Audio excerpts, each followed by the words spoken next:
Welcome to the Salmon Runs YouTube. Enjoy the video. You start by measuring the book so the wrap fits snugly, knowing width, height, and spine thickness prevents excess bulk. Once done, position the paper face down and center the book. This centers the pattern and ensures straight edges. Make the first folds along the long sides by folding paper over the covers and securing with a small piece of tape at the middle. This creates clean lines and anchors the wrap so later pleats lie flat. Now focus on the short ends. Fold the paper into two 45-degree triangular flaps, creating a point that you fold inward to form a straight edge. This reduces excess and gives a book-like corner. Make crisp creases with a ruler while you hold the paper taut, because sharp folds keep the wrap from slipping.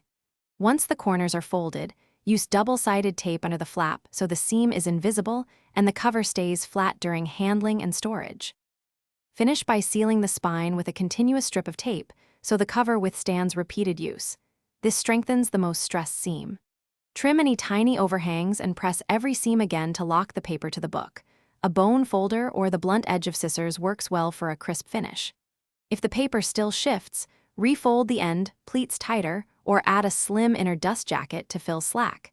That trick prevents wrinkling and keeps the wrap neat. Thanks for watching. Consider subscribing if we helped you.